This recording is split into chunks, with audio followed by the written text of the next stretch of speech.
When Nancy first came to see me, she was 60 pounds overweight and had an ulcer. She wore old, baggy jeans and a shapeless smock. Her hair was stringy, her fingernails were bitten down to the quick, and her hands shook.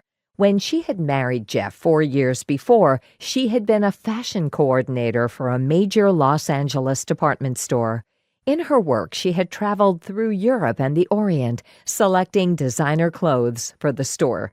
She had always dressed in the latest fashions and dated fascinating men. She had been written about in a number of articles on successful women in the Los Angeles area, and she had accomplished this before she was 30. Yet when I first saw her, at age 34, she was so ashamed of how she looked and felt about herself that she seldom left home. The decline of Nancy's self-esteem seemed to have begun when she married Jeff. Yet, when I questioned her about her husband, she began with a long list of superlatives. "He's a wonderful man. He's charming and witty and dynamic. He's always doing little things for me. He sent me flowers to commemorate the anniversary of the first night we'd made love. Last year, he bought 2 surprise tickets to Italy for my birthday."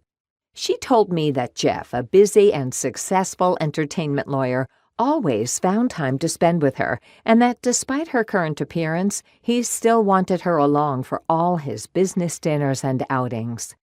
I used to love going out with him and his clients because we'd still hold hands like high school lovers.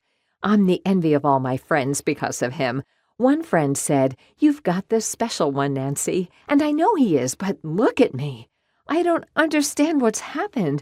I feel so low all the time. I've got to get myself back together or I'm going to lose him. A man like Jeff doesn't have to lug around a wife like me. He can have anyone he wants, including movie stars. I'm lucky he's hung in as long as he has. As I listened to Nancy and observed her appearance, I asked myself, what's wrong with this picture? There was a basic contradiction here. Why would a competent and effective woman in a loving relationship get so ground down? What had happened to her in the 4 years of her marriage to make such a marked change in both her appearance and her sense of self-worth? I pressed her to tell me more about her relationship with Jeff, and bit by bit, a fuller picture emerged. "I guess the only thing that really bothers me about him is how much he flies off the handle." "What do you mean by fly off the handle?" I asked. She laughed a little. "Oh, he does what I call his King Kong imitation, yelling and making lots of noise. He also puts me down a lot, like he did the other night when we were having dinner with friends.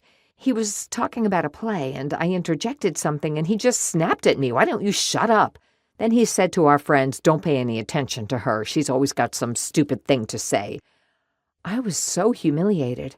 I felt like sinking into the upholstery. I could hardly swallow my food afterwards." Nancy began to cry as she recalled several other humiliating scenes in which Jeff had called her stupid, selfish, or thoughtless. When enraged, he would often yell at her, slam doors, and throw things.